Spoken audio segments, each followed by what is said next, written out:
this is the situation. This is what's happening right now. So if you hear jingling chihuahua noises, just don't mind that.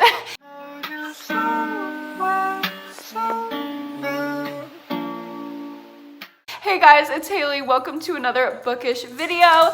This is my secret TBR video for this month of February, and you probably can tell by the title I am reading Sahar from Basically Bookish Reads' favorite books. We have very different reading tastes, but I'm so excited to get into this vlog. I have really high hopes for all of these books, even though they're not things that I would normally gravitate to. I'm gonna link Sahar's channel, her Instagram, and her video reading my favorite books down below. Make sure to go check her out and subscribe to her. She is so sweet and so well spoken and put together in her videos. Every time she makes a recommendation, even if it's not the typical genre I read, it just makes me want to read it the way that she talks about books. Also, I've actually met Sahar in person, and she is just as sweet and genuine in real life as she comes across in her videos, so definitely check her out.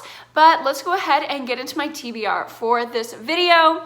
I'm going to be reading A Study in Charlotte by Brittany Cavallero. This is a YA mystery. I'm gonna be reading A Curse So Dark and Lonely, the first ever fantasy book that I'm really giving a chance is this book, and I'm not gonna lie, I'm really nervous for it. But since it is a Beauty and the Beast retelling, and Beauty and the Beast is literally my favorite Disney movie ever, I still have high hopes for it. And finally, I'm gonna be reading Dark Matter by Blake Crouch. This is like a sci-fi kind of interdimensional thriller, and I've actually already started Dark Matter. I got it from my library on audio, and I don't know how I feel about it so far.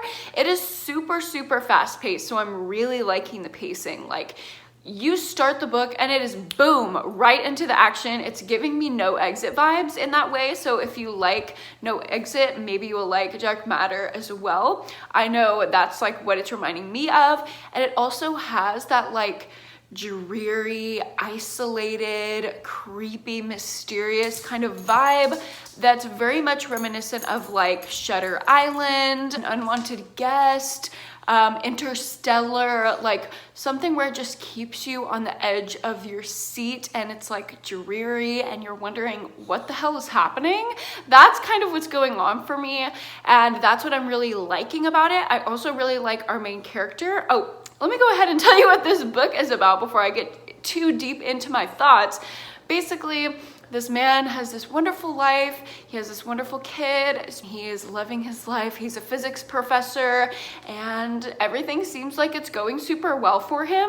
And we kind of come into his life as he is having a family night, and he's very happy, but he has to kind of leave abruptly to go to his old college roommate's like party celebrating this like big achievement that he reached in the world of physics. So he ends up going there, and his buddy is kind of saying like, you're so much smarter than me, this could have been you. Don't you regret kind of settling for like the family life and just teaching undergrad? And he's kind of thinking that through, and he ends up getting angry at him and being like, no, I love my life. And he walks out of the bar and immediately has a near-death experience, and he's kind of transported into this other world. So I'm a quarter of the way through, and I don't really know what the hell is happening. It's really hard to figure out. I feel like he's in another dimension. Like, he is like trying to go to his house, but like it's not the house that he remembers, and it has like different furniture. He's trying to call his wife, but her phone number belongs to a different person. So I think what's going on is like he's in an alternate reality where he went down this other path rather than having his family and teaching undergrad. He like is this all-powerful, amazing scientist. But there's something else going on, and I think I already predicted what it is. At chapter 2, I really just got this inkling of what the big final reveal is gonna be at the end of the book. So I'm gonna say my prediction right now. This is not a spoiler or not, because I don't actually know what happens. I'm only a quarter of the way through the book, but I think the near-death experience that he like came into contact with was he was kidnapped by this man in a mask who like injected him with something. And I think that was him from the other dimension, like the alternate reality that put on a mask, did that to himself to take him out of that life and bring him to this other life. Maybe because through living that life, he like was so advanced and like such a good scientist that he figured out how to like undo regrets and like move through different realities. I don't know. It's like a very confusing, I feel like you have to be really smart to understand this book because I'm like barely hanging on by a thread, but that is my prediction. Yeah. So hopefully I didn't just spoil the whole ending for myself by being like a fucking wizard or something and predicting the entire plot, but I will keep you posted on my thoughts. Hey guys, it is the next morning and I actually ended up finishing Dark Matter. I was just taking a bath last night, kind of living my life, drinking some wine. And before I knew it, the audiobook was over. This book was extremely fast-paced and I really liked that about it. I was talking about in the last clip how I thought I kind of spoiled myself and predicted the ending, like on chapter 2. And it turns out I just spoiled kind of the twist at the halfway point. So the first half of the book was a little bit draggy for me because I was kind of waiting for the twist that I predicted to happen, and it did. So the super long chapters did not help with that much because I knew it was a fast-paced book and I was trying to get into it, but the chapters were so long and I was just simply waiting for that big twist to happen. And when it did, I was like, okay, I knew I was right, but we've gotten past it and we still have half of the book to go. What the hell is gonna happen? So after we kind of got over that hurdle, I got a lot more into the book and I really liked seeing him go into all these different realities of what could have been for his life, especially the one where they're in the pandemic world. I feel like that was just like extra scary and gave me horror vibes because of what we're going through in the world right now. It was like, oh my God, what if there's another reality where Corona is so much worse? But when they all like converged in that final reality, it was so fast paced. It was so intriguing. I absolutely loved the ending of this book. It was so effective and just like smart and clever. I feel like the author put a lot of thought into weaving all of these realities together and having them all come together at the end. And that whole like last scene just keeps you on the edge of your seat. It's so fast paced, and overall I give it 4 stars despite the fact that I predicted like the twist at the halfway point. After that halfway point, it was just so good. I feel like I can't give it a 5-star because of that prediction I made, but I have to give it a 4-star because it was just so freaking good at the end. If you're a fan of No Exit with a little bit of like sci-fi alternate reality vibes, this is the book for you. If that sounds good in the slightest, you should definitely pick this up. And yeah, I'm done with the first book and I really liked it. I have high hopes for the other 2, so I'm hoping this is going to be a really great reading vlog. We have 2 more books to go. I'm going to start in on A Study in Charlotte today, and when I kind of get into it, I will update you with my thoughts. Hey guys, good morning. It's actually the next day. I had a really busy day yesterday just because I have like clients all day and then class. So my whole day from 9 a.m. to 9:30 p.m. is booked. But when I got to bed, I did get like 50 pages into A Study in Charlotte, and I'm really liking it. If you don't know what this book is about, it follows Charlotte Holmes, and she is the great-great-great-great-granddaughter of Sherlock Holmes, and Watson's great-great-great-great-grandson and her end up going to the same school, like a boarding school kind of situation, and a murder happens where they're both basically framed for it, and they're not friends or anything, but it kind of brings them together. They have to team up and solve this murder. It's a YA mystery, so I was very hesitant going in, but it's giving me a lot of Truly Devious vibes, except I like the main characters a lot more than I like the main characters in Truly Devious. mysteries. I really enjoy Charlotte's character and the Watson, I don't remember his first name because she just calls him Watson, but his character as well. I really like both of them, and I'm really liking where the story's going. We're like just getting into the murder investigation, so I'm liking that. I like that they talk and act like actual normal teenagers and they're not like full-blown investigators, because that just wouldn't be realistic. And the last thing that really stood out to me is that so far there's no romance, and I love no romance in my YA mystery thrillers.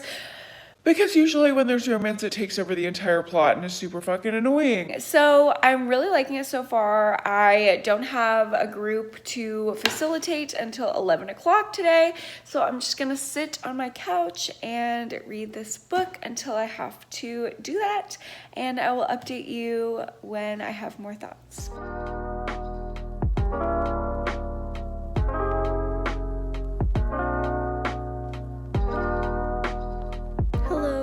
Update with bad lighting.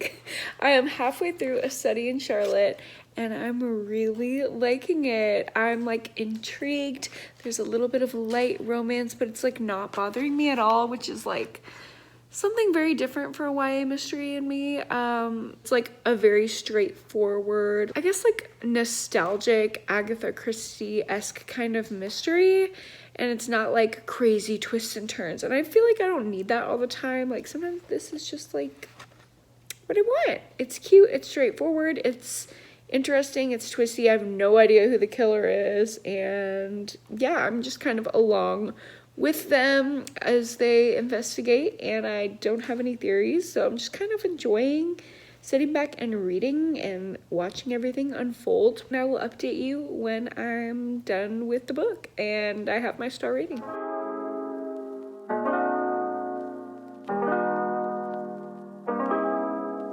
Hey vlog, it is the next night and we are currently sprinting. I'm almost done with The Study in Charlotte. I literally have like 30 pages left, and these reveals are very YA. I was wanting something darker, something more sinister, and all the twists and like reveals are just not giving me the payoff that I wanted. They're very YA. It's like, Oh, there's drama in the boarding school. when I thought it was gonna open up to something a little bit darker. So not sure how I'm feeling about it. Might have to lower my rating. I'll let you know when I'm completely done. Okay, hello vlog. It is pretty late. We are still sprinting and I ended up finishing A Study in Charlotte. I'm gonna give it a 3.5. The last 50 pages or so just it wasn't the twist that I was wanting. It was reminding me a lot of A Good Girl's Guide to Murder, and I feel like A Good Girl's Guide to Murder got really dark and twisty at the end, so that's kind of what I was wanting from this one, and it just didn't do that. Like the killer and the explanations for the other like side mystery things were very, I feel like, retroactively obvious. Like they were things that Watson and Holmes had discussed previously as like possible theories, so it wasn't like it was out of left field or anything, and I really wanted something out of left field. I feel like it had to be to like outsmart the great granddaughter of Sherlock Holmes, and it just like didn't track for me. However, I really liked the epilogue. Those last 5 pages, we got Charlotte's perspective. The whole book is from Watson's perspective, so getting Charlotte's little take in there at the end where she was like, okay, I know you just read this whole book from Watson's perspective, but here's my opinion and here's the things that like he got wrong or that I would change, blah blah blah. But I really liked hearing her perspective and her point of view, and if I ever continued the series, I would be interested if there was a book from Charlotte's perspective. I feel like I would enjoy that maybe more than reading from Watson's perspective. But that is pretty much all my thoughts. It was definitely an above average YA mystery, one of my favorites that I have read so far. I don't know if I'm gonna continue the series. I'm gonna have to read like synopses and reviews of the next few books, but definitely not bad at all. I really liked it, and for a YA, I mean, usually YA thrillers incite rage in me, and this did not do that. I actually enjoyed the reading experience, so by no means is this a bad book. I'm sorry if I'm breaking your heart, Sahar, but I really did genuinely enjoy my reading experience up until those last like couple chapters. I highly recommend it, especially if you're new to thrillers. I feel like if you're new to the genre, you will love this. And now we are on to my last book of this vlog, and I'm so scared. I'm gonna be reading A Curse So Dark and Lonely. I'm not a fantasy reader. I'm just not, and I'm scared. I'm scared. Oh my god. Can we talk about how my bun literally looks like an Easter egg sitting on top of my head? Can you tell that I'm avoiding talking about this book? A Curse So Dark and Lonely is a fantasy book. It's a Beauty and the Beast retelling. I'm so scared. I'll come back to you with thoughts. Hopefully they're good. Bye. Hi, it's the next morning. It's like super early. I just got back from the dentist, got my new Invisalign trays. Cool. I only have like 6 weeks or 8 weeks left of my Invisalign trays, so that's exciting. But it's like super early. I had a 7 o'clock appointment and it literally took 10 minutes. So I have a lot of time before my first client today. I should be, you know, doing productive things, but I'm not. I think I just want to read A Curse So Dark and Lonely. Y'all know I was nervous for this one. I'm not a fantasy gal, but I don't know what it is. I'm like really into this book. It's like taking me into another world and making me feel like very nostalgic. Like, I don't know, I guess maybe because I haven't read a book like this, like a fantasy book, since I was really young.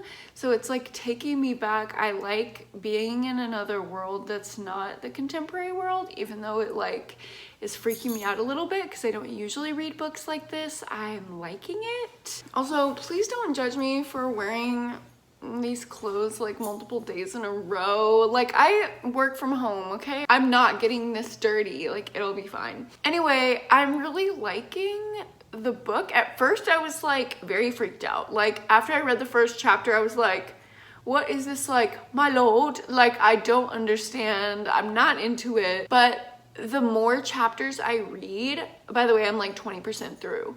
The more chapters I read, the more I like understand like what's happening in the story, the more I understand like the point of like the curse and what we have to do. We're like figuring shit out, and it's like you're slowly figuring things out. So it's like a little bit like a mystery, a little bit. And that is really appealing to the type of reader that I am. So I definitely like that part of it. By the way, if you don't know what this book is about, I know I said that it's a Beauty and the Beast retelling. It's a very loose, fantastical retelling. Basically, there's this prince and he's cursed, and he like has lived his like 18th year over and over and over and over again. To get out of this like cursed loop, he has to do a task. Like, that's all we know at this point, but I'm pretty sure the task is to like have a girl fall in love with him, because Beauty and the Beast. This girl from like the normal contemporary world gets taken into his world, and she doesn't really know what's going on, and I guess she's different from all the other girls that have come before her. And yeah, I like it. It's definitely not a direct retelling of Beauty and the Beast, which is kind of what I was expecting. So it's a little surprising. The only thing that's like a hard no that I'm not vibing with is like all the like fight scenes and like action. Like, I just can't picture it in my head. When it's like a long description of like, he punched me and then I grabbed the dagger out of his hand and I tried to get him with the dagger, but then he held me down with his knee. And it's like, I can't for the life of me picture that. It's just like through my head because I can't get into the fight scene. So that's the only thing that's like holding me back so far. But I think I'm gonna ignore all my other responsibilities and read this book this morning because I really want to know what happens.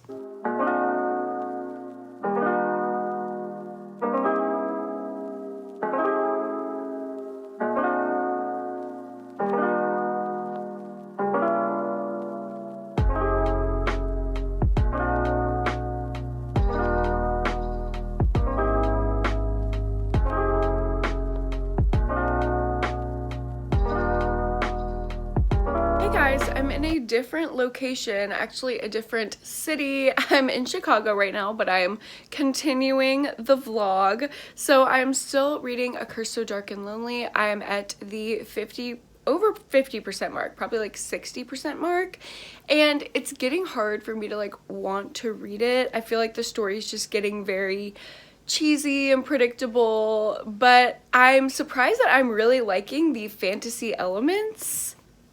I don't know. That is my update, and I will try to finish this book at some point during our trip, although I probably am not going to be doing a lot of reading, but I'll try my best, and I will give you a final update when I'm finished with my final rating.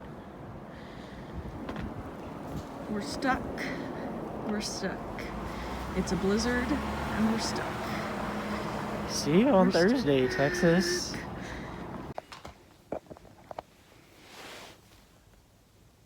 Hi guys, it's been a hot minute since I've seen you. It's literally been like 5 days. Much has happened in my life. A literal blizzard happened in Texas, and of course all these stupid ass Texans were not prepared. So all the airports shut down and we were not able to fly back to Austin from Chicago. So we are currently stuck in Chicago. We got a hotel room. Everything's fine. We figured it out. We're hopefully gonna fly out in a few days, so. It's fine, it's fine, it's fine. We're all fine. But I still haven't been able to make it into this fucking book. You guys, I don't know why this book is taking me 8 years to read. Like, it's not even that long, and I usually finish books in like 1 to 3 days. And this is going on like 2 weeks now.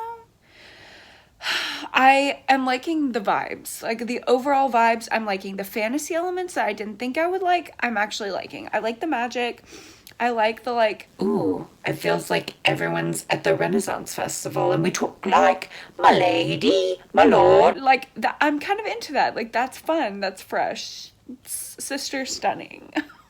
But I cannot get into the romance. These characters are so bland and boring, and I just want a DNF it so bad. But I'm so surprised that I'm liking these fantasy elements that I want to finish a book and give it a shot. I also just want to know, like, what the hell happens at the end. If it's a cliffhanger, I'm going to be so mad. But I kind of want to give it a shot. So I'm going to try to push through today and just lay in this hotel bed and finish this goddamn book. So I'll see you with an update. Either I finished it and I'll give you my rating, or I'm gonna DNF it and I'll let you know. Okay, bye. Hello, vlog. Sorry I look so rough. Been a rough few days. But I finally finished A Curse So Dark and Lonely. Thank God. It took me so long, but the end, I have to say, was pretty good. It kind of redeemed part of the book. I liked the ending. I liked that it had a resolution, but the epilogue still opened things up for the rest of the series. I don't think I will be continuing with the series. I think that kind of goes without saying. I thought the characters were pretty flat, and yeah, it was just really boring. Maybe it's because it's the first book in a series, so there was a lot of world building. I don't know, but like I just can't picture like battles or like fight scenes. Like I can't picture that in my head. I don't know what's going on. So a lot of it was just like really boring to me because I couldn't picture it. I swear to God, like I would get like 5 chapters into trying to read and I would immediately fall asleep because I was just not engaged. Like I couldn't picture what was going on. But I did find like the dual worlds and the magic system like very interesting. The enchantress was very interesting to me. So those are the elements that I liked, but the romance and the overall story, it wasn't for me, which, you know, I didn't go into this book thinking it would be a new favorite. So it was just a very loose retelling. Like it was too loose for my taste. So overall, I'm gonna go ahead and give this book 2 stars. Definitely not a favorite, but if you like YA mysteries, this might be something that you're gonna really like. Don't not read this book based on my experience with it, because this is not something that I usually read at all. But yeah, that is the end of this vlog. Overall, I had one book that I really enjoyed. I loved Dark Matter so much. It was so fast-paced, so interesting, really had me thinking, and I loved it. And then I had a book that I didn't enjoy quite as much, but it definitely wasn't bad by any means. Loved to study in Charlotte. It was a great time. Didn't really have any problems with it. And then this last one was just a trip, but it's not something that I usually read, so I'm not going to hold that against it. Overall, I think we can trust Sahar's reading taste and her recommendations, especially if you're trying to get into fantasy like I am. I really highly suggest you go subscribe to her and watch her videos. And yeah, thanks for letting me read your faves, girl, and I hope you had fun watching this. And if you guys like this video, go ahead and like it. Don't forget to subscribe to my channel if you haven't already, and I will see you guys in the next one. Hopefully I will be home by then and not looking crazy, so see you then. Bye.